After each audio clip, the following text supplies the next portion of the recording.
पाठ 9। स्वराज्य की नींव। रंगमंच पर युद्ध भूमि का दृश्य है। कैंप कहीं पास ही लगा हुआ है।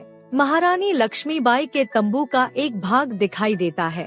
पर्दा उठने पर महारानी लक्ष्मीबाई अपनी सखी जूही के साथ उत्तेजित अवस्था में मंच पर प्रवेश करती हैं। दोनों लाल कुर्ती के सैनिकों की वेशभूषा में हैं। लक्ष्मीबाई, मेरे देखते देखते क्या से क्या हो गया जूही। झांसी, कालपी, ग्वालियर गए, परंतु मंजिल है कि पास आकर भी हर बार दूर चली जाती है। स्वराज्य को आते हुए देखती हूँ, परंतु दूसरे ही क्षण मार्ग में हिमालय अड़ जाता है। उसे पार करती हूँ तो महासागर की डरावनी लहरें थपेड़े मारने लगती हैं। उनसे जूझती हूँ तो नाविक सो जाते हैं। देखो जूही, उधर क्षितिज पर देखो, कैसी लपलपाती हुई लपटें उठ रही हैं। सारा आकाश धूम घटाओं से छाया हुआ है। प्रलय की भूमिका है, लेकिन राव साहब हैं कि रक्तमंडल की छाया में ऐशोआराम में मशगूल हैं। आवेश में आते आते सहसा मौन हो जाती हैं। जूही कुछ कहने के लिए मुंह खोलती है कि महारानी फिर बोल उठती हैं। लक्ष्मीबाई, जूही, जूही, सहसा तीव्र होकर, जूही, मैंने प्रतिज्ञा की थी कि मैं अपनी झांसी नहीं दूंगी, लेकिन झांसी हाथ से निकल गई। नहीं, नहीं, झांसी हाथ से नहीं निकली। मैं अपनी झांसी नहीं दूंगी। मैं अकेली हूँ, लेकिन उससे क्या, मैं अकेली ही झांसी लेकर रहूंगी। जूही, कौन कहता है आप अकेली है महारानी? आप तो गीता पढ़ती है, फिर यह निराशा कैसी? लक्ष्मीबाई, मैं निराश नहीं हूँ। मैं जानती हूँ कि मैं झांसी लेकर रहूंगी, लेकिन क्या तुम नहीं जानती कि उस दिन बाबा गंगादास ने मुझसे कहा था, जब तक हमारे समाज में छुआछूत और ऊंच नीच का भेद नहीं मिट जाता, जब तक हम विलास प्रियता को छोड़कर जनसेवक नहीं बन जाते, तब तक स्वराज्य नहीं मिल सकता। वह मिल सकता है केवल सेवा, तपस्या और बलिदान से। जूही, लेकिन महारानी, उन्होंने यह भी तो कहा था कि स्वराज्य प्राप्ति से बढ़कर है। स्वराज्य की स्थापना के लिए भूमि तैयार करना, स्वराज्य की नींव का पत्थर बनना, सफलता और असफलता दैव के हाथ में है, लेकिन नींव के पत्थर बनने से हमें कौन रोक सकता है? वह हमारा अधिकार है। लक्ष्मीबाई मुस्कुराकर, शाबाश मेरी कर्नल, तुम लोगों से मुझे यही आशा है। जिस स्वराज्य की नींव तुम जैसी नारियां बनने जा रही हैं, वह निश्चय ही महान देश होगा। मुझे इस बात की चिंता नहीं है कि स्वराज्य मेरे जीवन काल में आता है या नहीं, लेकिन मुझे इस बात का दुख अवश्य है कि हमारे पास शक्ति है, फिर भी हम दुर्बल हैं। हमारे पास तात्या जैसे सेनापति हैं, फिर भी हमारी सेना में अनुशासन नहीं है। हमारे पास ग्वालियर का किला है, फिर भी हम कुछ नहीं कर पा रहे हैं। क्यों, जानती हो क्यों? जूही, जानती हूँ महारानी, हम विलासिता में डूब गए हैं। तभी मुस्कुराती हुई मुंदर वहाँ प्रवेश करती है। मुंदर, कौन कहता है कि हम विलासिता में डूब गए हैं? विलासिता में डूबे हैं राव साहब, बांदा के नवाब, सेनापति तात्या।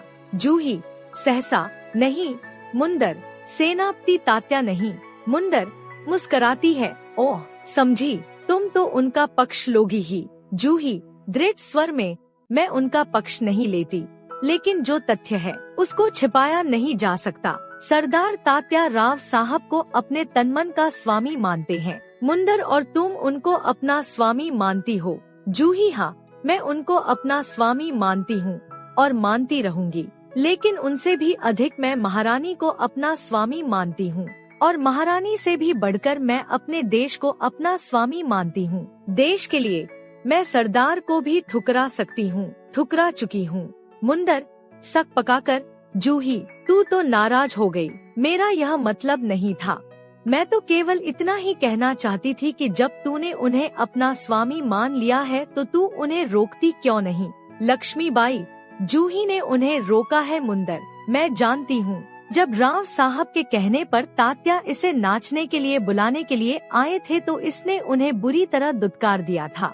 जूही, हाँ रानी, मैं स्वराज्य के लिए नाच सकती हूँ, बराबर नाचती रही हूँ, परंतु विलासिता में डूबने के लिए अपनी कला को किसी के गले की फांसी नहीं बना सकती हूँ। जो मुझसे ऐसा करने के लिए कहते हैं, उनको मैं ठोकर भी मार सकती हूँ।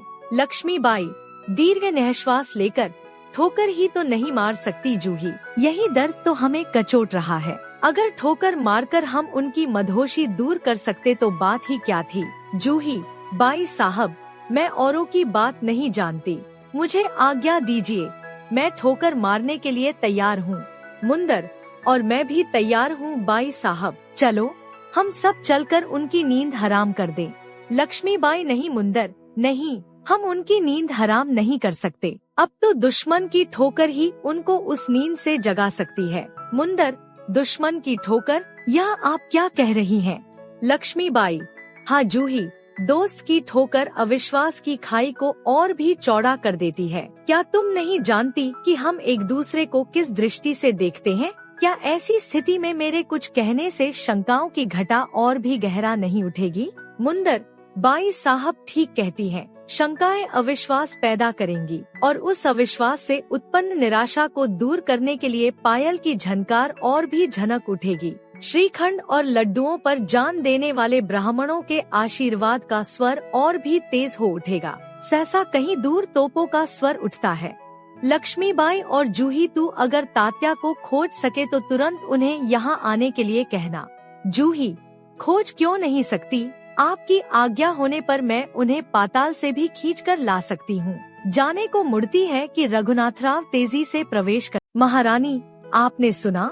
रघुनाथराव। लक्ष्मीबाई, क्या रघुनाथ? रघुनाथराव।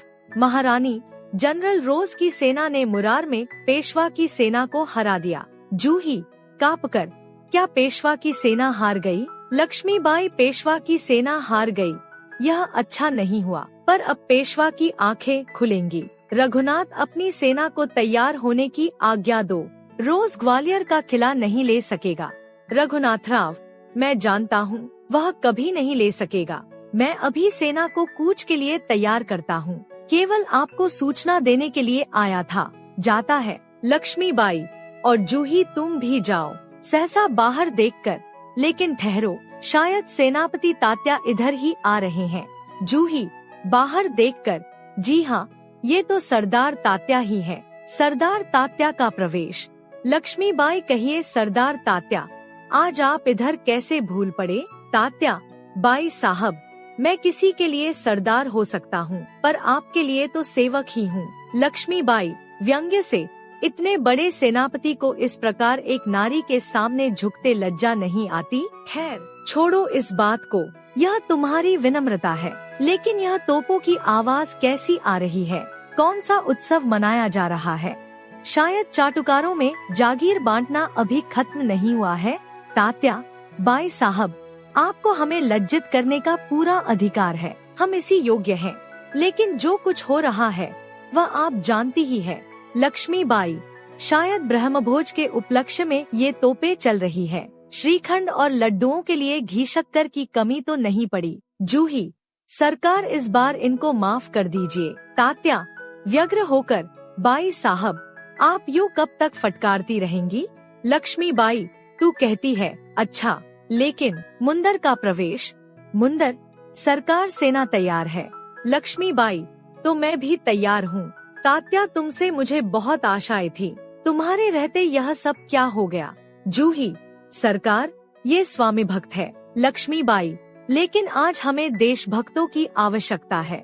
खैर, अब भी कुछ नहीं बिगड़ा, अब भी बहुत कुछ किया जा सकता है। तात्या, इसीलिए तो आया हूँ बाई साहब, आप जो कहेंगी वही करूँगा, जो योजना बनाए उसी पर चलूँगा। लक्ष्मीबाई, तो जाओ, तलवार संभाल लो, नूपुरों की झनकार के स्थान पर तोपों का गर्जन होने दो। भूल जाओ रागरंग, याद रखो, हमें स्वराज्य लेना है, हमें रणभूमि में मौत से जूझना है। तात्या, महारानी आपकी जय हो, मैं युद्ध के लिए तैयार होकर आया हूँ। लक्ष्मीबाई, जानती हूँ, लेकिन सेनापति, इस बार यह याद रखना कि यदि दुर्भाग्य से विजय न मिल सकी तो तुम्हें सेना और सामग्री दोनों को दुश्मन के घेरे से निकालकर ले जाना है। तात्या, ऐसा ही होगा। लक्ष्मीबाई, तात्या, मेरा मन कहता है कि यह मेरे जीवन का अंतिम युद्ध है, जीत हो या हार, मुझे किसी बात की चिंता नहीं। चिंता केवल इस बात की है, हमारी वीरता कलंकित न होने पाए। तात्या, बाई साहब, वीरता आपको पाकर धन्य है, आपके रहते कलंक हमारी छाया को भी नहीं छू सकेगा। आज्ञा दीजिए। प्रणाम लक्ष्मीबाई। प्रणाम तात्या, मैं सीधी युद्ध भूमि में जा रही हूँ, देर न लगाना। तात्या चला जाता है। मुंदर, सरकार, आज मैं बराबर आपके साथ रहूंगी। जूही, और मैं तोपखाना संभालूंगी। लक्ष्मीबाई, और हम सब मिलकर या तो स्वराज्य प्राप्त करके रहेंगे या स्वराज्य की नींव का पत्थर बनेंगे। हर हर महादेव। तीनों हर हर महादेव का उद्घोष करती हैं। पृष्ठभूमि में यही उद्घोष उभर कर आता है, जो मंच पर प्रकाश के धुंधलाते सब कहीं छा जाता है। फिर धीरे धीरे शांति छाने लगती है, प्रकाश उभरने लगता है और पृष्ठभूमि में गीता पाठ का स्वर उठता है।